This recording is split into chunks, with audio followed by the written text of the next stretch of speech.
20 ವರ್ಷದವರೆಗೂ ಏನನ್ನ ಪಾಲಿಸಿದೆ? ಹೆಚ್ಚು ದುಡಿಯಬೇಕು, ಕಡಿಮೆ ತಿನ್ನಬೇಕು. ಏನು ಮಾಡಬೇಕು? ಹೆಚ್ಚು ಶ್ರಮ ವಹಿಸಬೇಕು, ದುಡಿಯೋದು ಹೆಚ್ಚಾಗಬೇಕು, ತಿನ್ನೋದು ಕಡಿಮೆಯಾಗಬೇಕು. ಕಡಿಮೆ ತಿಂದಷ್ಟು ಆರೋಗ್ಯದಾಯಕ. ಎರಡನೇದು, ಹೆಚ್ಚು ನಗಬೇಕು, ಕಡಿಮೆ ಅಳಬೇಕು. ಹೆಚ್ಚು ಪ್ರೀತಿಸಬೇಕು, ಕಡಿಮೆ ದ್ವೇಷಿಸಬೇಕು. ಹೆಚ್ಚು ಆರೋಗ್ಯವಂತರಾಗಿರಬೇಕು, ಸೋಮಾರಿಗಳು ಆಗಿರಬಾರದು. ಶ್ರಮ ಜೀವನಕ್ಕೆ ಹೆಚ್ಚು ಮಹತ್ವ ಕೊಡಬೇಕು, ಸೋಮಾರಿತನವನ್ನು ಬಿಡಬೇಕು. ಈ ಎಲ್ಲ ಅಂಶಗಳನ್ನು 90 ವರ್ಷದವರೆಗೆ ಪಾಲಿಸ್ತಾ ಬಂದೆ. ಅದರ ಗುಟ್ಟು ಇದು, ನನ್ನ ಆಯಸ್ಸಿನ ಗುಟ್ಟು. ಯುವ ಜನಾಂಗ ಏನಿದ್ದೀರ, ಭಾರತದ ಬೆನ್ನೆಲುಬು. ನಿಮ್ಮನ್ನು ಅವಲಂಬಿಸಿದೆ ನಮ್ಮ ಭಾರತದ ಅವನತಿ ಉನ್ನತಿ ನಿಮ್ಮ ಕೈಯಲ್ಲಿದೆ. ಮೊದಲೇನಾಗಬೇಕು? ಎಲ್ಲ ಮಾಲಿನ್ಯ ಆಗೋದಕ್ಕೆ ಕಾರಣ ನಮ್ಮ ಮನಸ್ಸಿನ ಮಾಲಿನ್ಯ. ನಮ್ಮ ಮನಸ್ಸು ಹಸನಾಗಬೇಕು, ಎಲ್ಲವೂ ಸರಿ ಹೋಗುತ್ತೆ.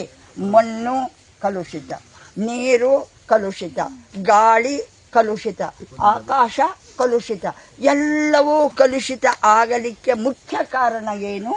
ನಮ್ಮ ಮನಸ್ಸು ಕಲುಷಿತ ಆಗಿದೆ, ಕಶ್ಮಲಗಳಿಂದ ಕೂಡಿದೆ. ನಾವು PhD ಮಾಡ್ತೇವೆ, ಶೋಧನೆ ಮಾಡ್ತೇವೆ, ಸಂಶೋಧನೆ ಮಾಡ್ತೇವೆ, ಏನೆಲ್ಲ ಇಂಜಿನಿಯರಿಂಗ್ ವಿದ್ಯಾರ್ಥಿಗಳಿದ್ದೀರಾ, ನಿಮ್ಮ ಆಂತರ್ಯಕ್ಕೆ ಇಳಿದಿದ್ದೀರಾ? ನಿಮ್ಮ ಮನಸ್ಸಿನಲ್ಲಿ ಇರ್ತಕ್ಕಂಥ ಕಸ, ಕಡ್ಡಿ, ಕುಂದು ಕೊರತೆ, ದೋಷ, ದೌರ್ಬಲ್ಯಗಳೇನಿದೆ ಎಲ್ಲವನ್ನ ಮೆಟ್ಟಿ ನಿಂತಿದ್ದೀರಾ? ಅದು ಮಾಡಬೇಕು. ಏನನ್ನ ಮಾಡಬೇಕು? ಮನಸ್ಸಿನ ಸಂಶೋಧನೆ. ನಾನು ಹೇಗಿದ್ದೇನೆ, ನನ್ನ ಮನಸ್ಸು ಹೇಗಿದೆ?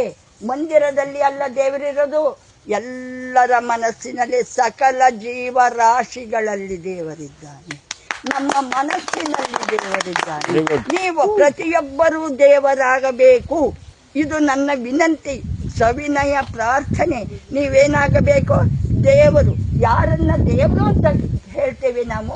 ಯಾರು ಬೇಡೋದಿಲ್ವೋ, ಯಾರು ನೀಡ್ತಾರೋ, ಕೊಡುಗೈಯಾಗಿ ದಾನ ಮಾಡ್ತಾರೋ, ದೇವರು ಏನನ್ನಾದರೂ ಬೇಡಿದಾರ ಇದುವರೆಗೆ?